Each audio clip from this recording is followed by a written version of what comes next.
Hi everyone, my name is Deanna Krueger, and in this video, I will be sharing with you my market analysis for site development located in Gaithersburg, Maryland. This is a 105-acre lot, and it is located about quarter mile away from I-270, which is one of the major highways in Montgomery County. The lot is also located in the corner of North Frederick Avenue and Montgomery Village Avenue, which are some of the busiest roads in the county and averaging approximately 20,000 to 50,000 cars each day, driving through those roads each day. The primary trade market area is outlined by approximately 10 to 15 minutes driving time or 5-mile driving radius. The majority of customers are expected to be captured by PTA, which are estimated 70 to 80% of the Gaithersburg population. Secondary trade area is outlined by 17-mile ring or 30 minutes driving distance. On the southwest, there is a Potomac River, and due to lack of roads connecting west side of the river with the development site, the secondary trade area is cropped on the southwest. The specific note to make about the site is it doesn't have a direct access to the train station. It is located approximately 3.5 miles away from the Shady Brook train station, which provides transportation to the residents to Washington, D.C. And the Montgomery Village Avenue and the Frederick Avenue are subject to high traffic congestions during the rush hours. Let's take a look at the office market analysis.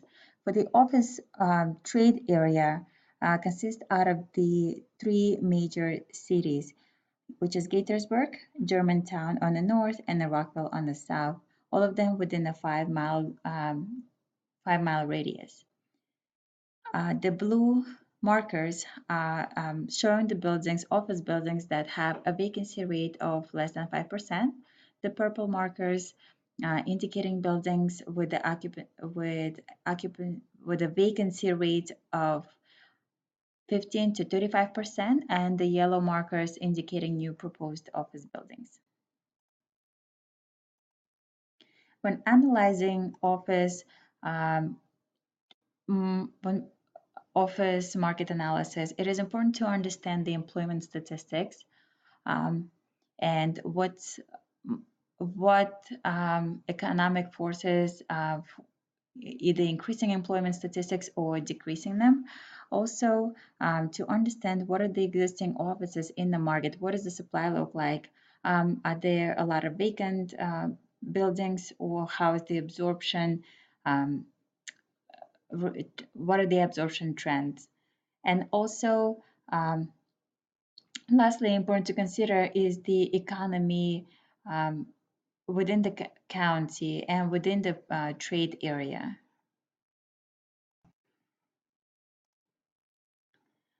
Since 2007, when the market crashed, the major industries that experienced employment growth were retail, healthcare, and restaurants.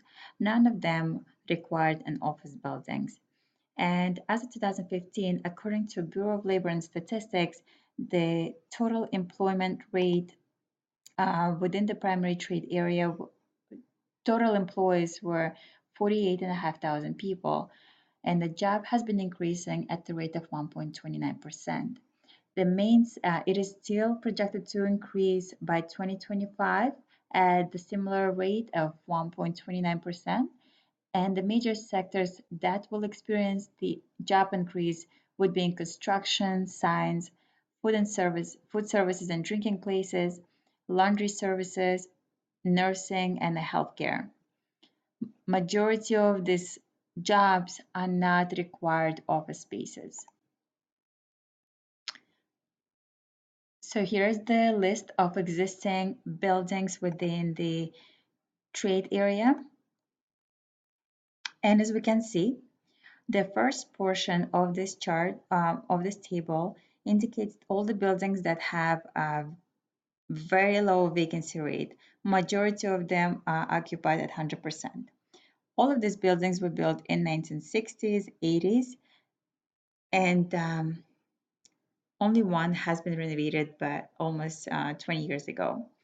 If you look at the map, all these buildings that have occupancy rate of 100% are located either close to some public transportation or has an access to retails and restaurants. And for this reason, they are at the 100% occupancy rate. The next, uh, the next 8 properties have been built in the 1980s, 90s, and some of them even in 2000. They are experiencing very high vacancy rates of almost 40%. And if we look at the map, these buildings are located in the office parks without any amenities, without access to any restaurants, no sidewalks, no retail shops nearby.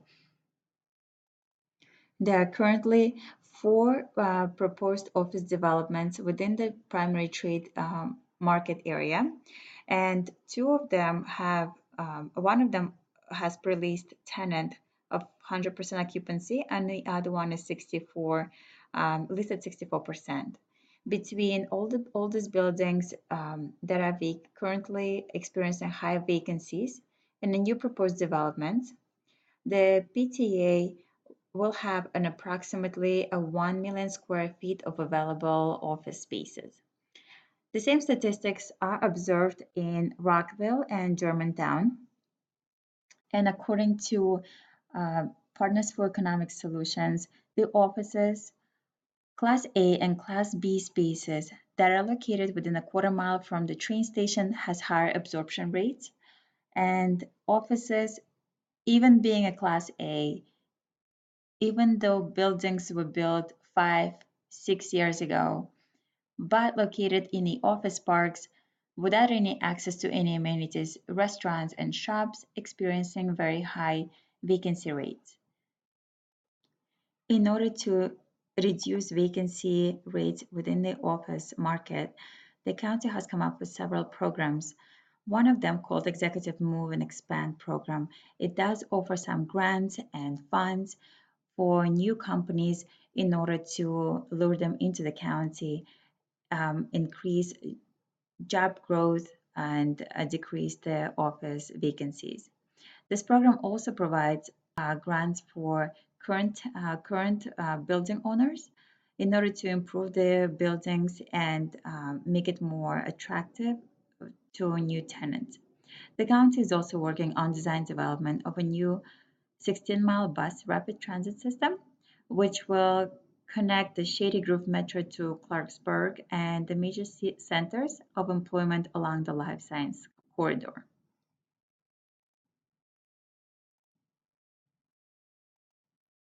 For the residential market potential, um, the primary trade area is outlined by a 5-mile radius ring and approximately 10 to 15 driving minutes driving time. For residential market potential, it is important to understand the population trends. What are the homes, housing market looks like for sale properties and also for leased properties. The population of the primary trade market area as follows. It's according to U.S. Census Bureau, the population of Gaithersburg has been increasing since 2000 at an average at a very slow pace up until 2007, and the largest increase was between 2010 and 2015 of 6.6%. It is projected to continue to increase at a little bit slower pace of 5.5% and totaling a little bit over 99,000 people by 2025. There are four biggest groups of people that accounting for 60% of population within the PTA. One of them is between age of 25 and 34, which is approximately 16%. This group of people are ready to young college graduates, young professionals ready to live on their own but cannot afford larger units. The next group of people between 35 and 44, also approximately 16% of population. These are young families who are ready to have children or have a one or two children and require larger units. The next two groups of people between age of 45 and 54 and 55 and 64 are getting closer to their next phase in their life as an empty nesters. And these group of people, according to current market trends, I tend to move out of their suburban houses into mixed-use development and enjoy the convenience of having everything close to them, all the amenities, nightlife, restaurants.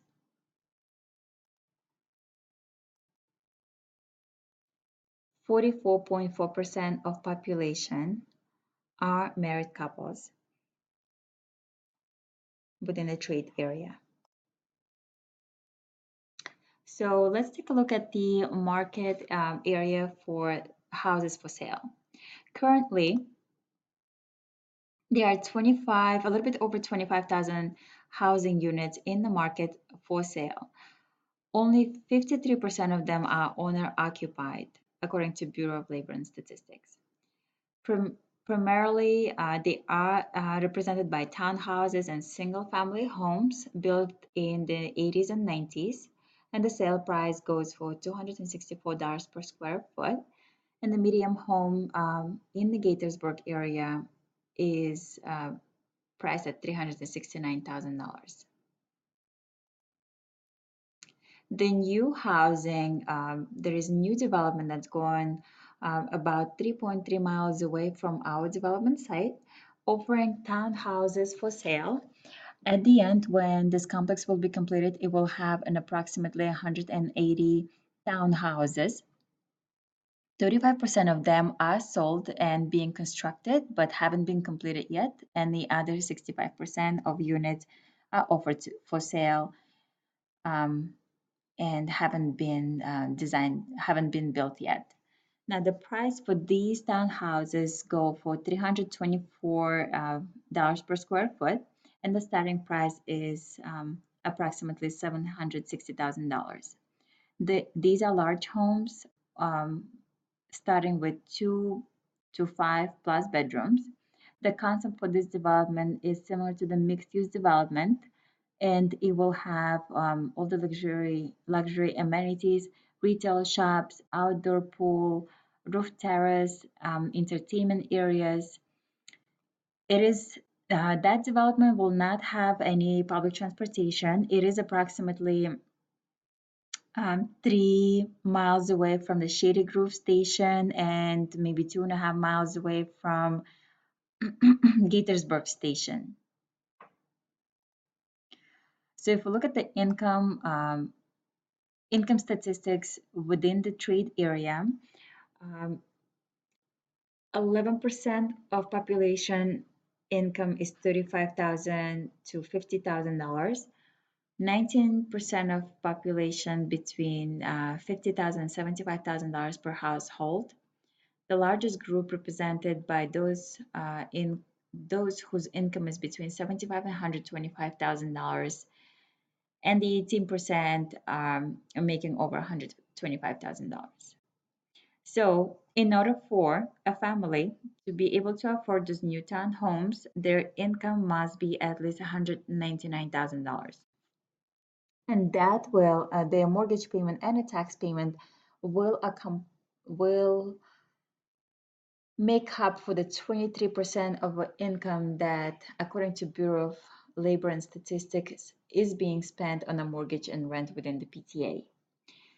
And within our PTA, only 8% of households have an income that can satisfy $200,000 income.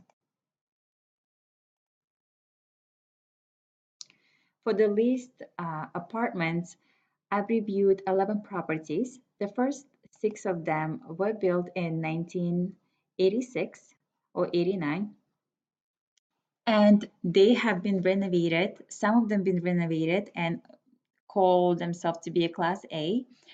They are offering one bedroom or two bedroom units ranging between 700 to 1,000 square feet. And those lease price ranges for between 1.4 to 1.8 dollars per square foot.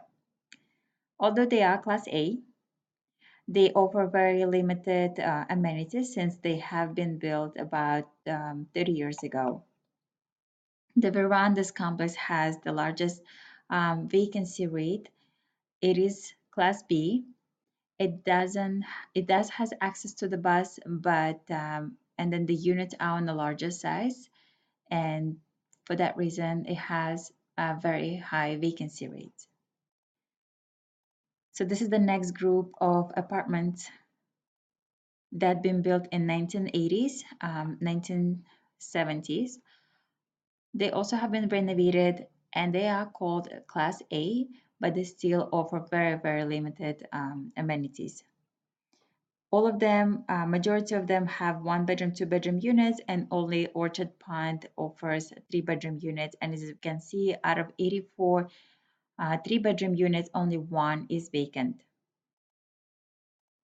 The next group of apartments, it has been built recently in 2012 and 2013.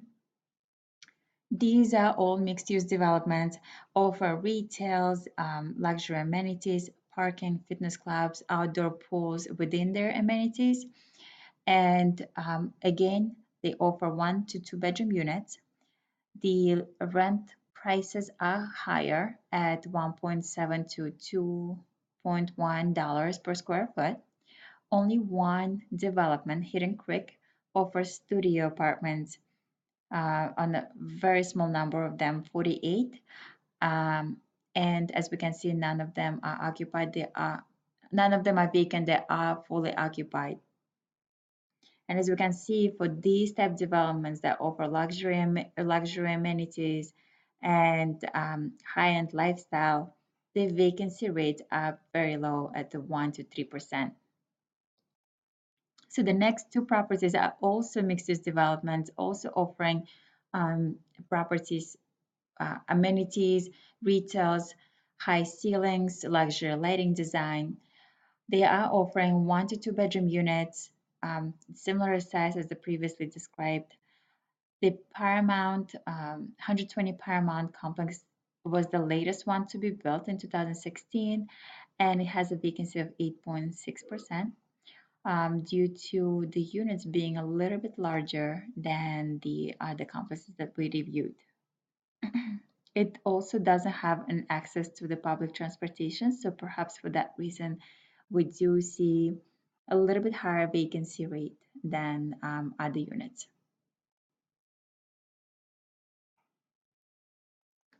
So the note to be made is if the apartments are located within the mixed-use developments with luxury amenities, retails, and shops, access to the public transportation, they are experiencing a very low vacancy rate.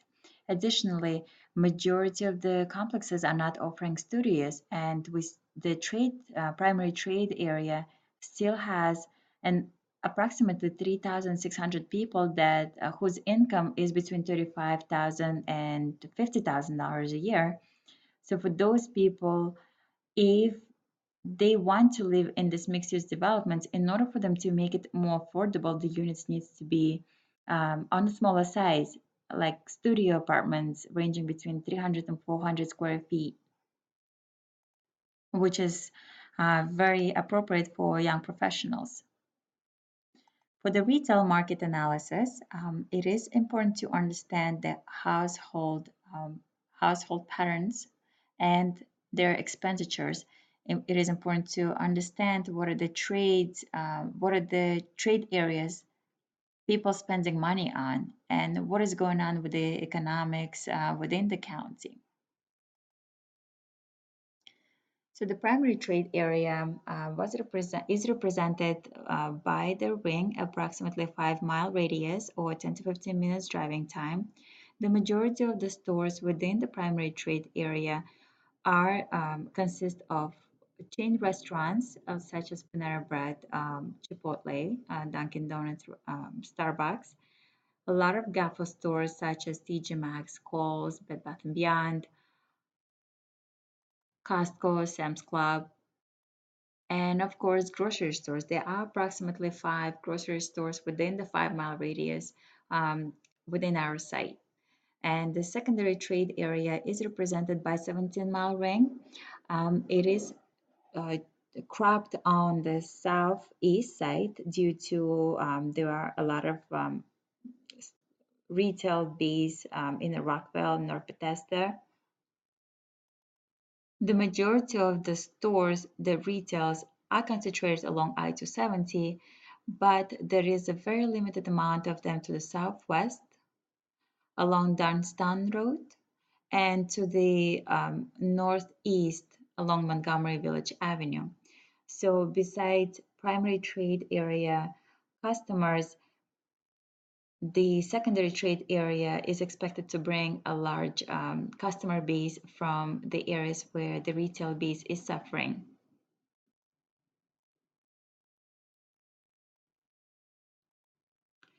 Within the primary trade area, there are a lot of development, retail development that been shown on the previous map.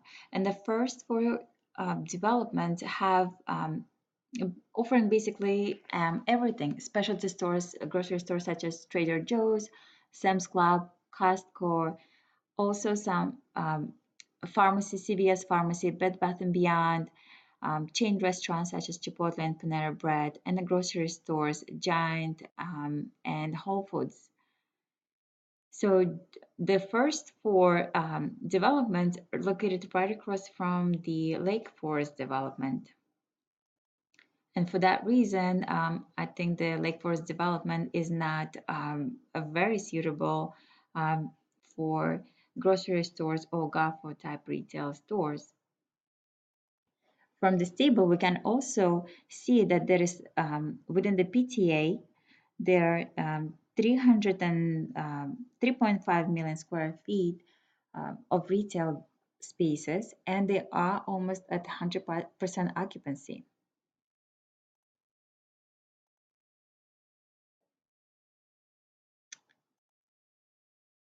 So the household data looks as follows.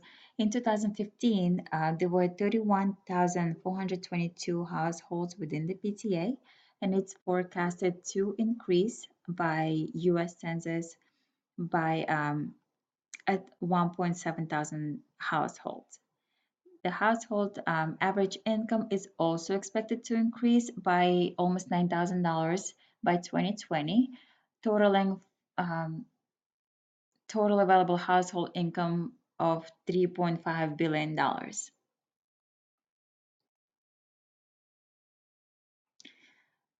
So the capture rate for groceries in the store and services is desired to be at 40%. However, for our side, it is only 16% due to, again, those retail stores that are located right across the street from our development.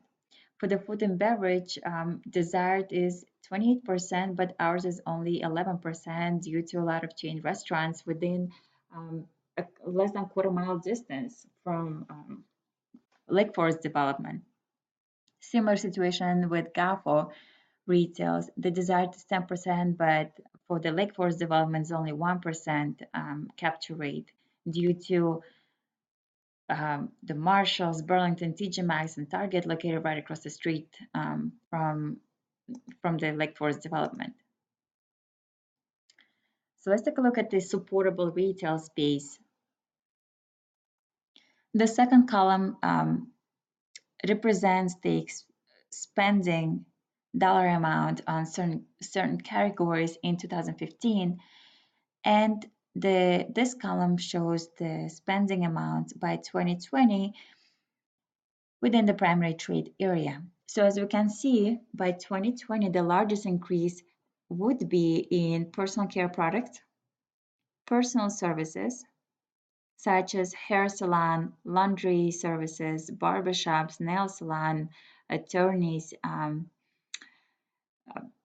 dog groomers, Another large group expenditures of small appliances and housewares, which is again we should not be concentrating on because there is home goods and Bed Bath and Beyond right across the street, miscellaneous households, and one of the largest, the biggest increase expected to be in the electronics, TV, and computers. But that doesn't necessarily mean it is in the stores. It could be also online. Taking in consideration our capture rate, we can estimate approximately that the primary trade area can support a 9,500 square feet of personal services by 2020 and restaurants and food away from home at 42,000 square feet. The Gaithersburg economy continues to be strong. New industries are moving into the county and promoting steady increase in the employment rate, population, and the income in the city of Gaithersburg and in the county overall. Based on the market analysis performed, the site can support following development types. For the residential development potential, the site can support 300 to 400 apartment units. A special focus should be emphasized on the mini unit studios ranging 300 to 400 square feet. Also, it is recommended to introduce an average of 125 and 135 of 1 and 2 bedroom units and also a small amount of 3 bedroom units ranging between 11 and 1300 square feet in size. And of course, the amenities are must in such developments in order to make it more attractable, such as an outdoor and indoor spas and pools, fitness centers, coffee shops, theater, tennis court. The other many additional amenities could be included in or just to make it exclusive for this development, such as rooftop place, which during the day could be used for fitness and yoga classes and at night for social gatherings, on-site daycare center, dog walking services, indoor pool area with a spa, hair salon, and the barber shops. The site, Lake Forest Development site can also support some office space. I would say approximately 10,000 square feet of flexible office spaces that will be popular within self-employed people or travelers. Also, is recommended to incorporate 15 to 30,000 square feet within the development to provide a supply for law, accounting, and the finance firms. On the retail side, the Lake Forest side could support some specialty type retail bases such as hair salons, nail salon, barbershops, daycare services, pet grooming spas, liquor stores, brewery or wine bars, and of authentic restaurants that primary trade area is lacking as of today. The latest recommendation to be made regarding the infrastructure, it is not just important to build offices and residential units. The infrastructure must be incorporated within the development. It is important to develop convenient transportation within the site, to include wide sidewalks within the development combined with the mini green parks and gathering places to embrace the pedestrian experience. Also working with the Montgomery County Chamber of Commerce on emphasizing the issue of public transportation and perhaps the role that the bus rapid transit system will play in the success of this development and the economy and overall. According to the PwC report, mixed-use developments are very hot niche in today's housing era. The ability to have all the amenities in the palm of your hand and minimal travel time to work and places are highly desirable attributes for all age group people. With a strong economy and a projected it to be strong, the site can definitely support a mixed use type development. Thank you for your time. I hope you enjoyed this video. All the data is been provided by Bureau of Labor and Statistics, U.S. Census, Montgomery County Chamber of Commerce, and Town Charts.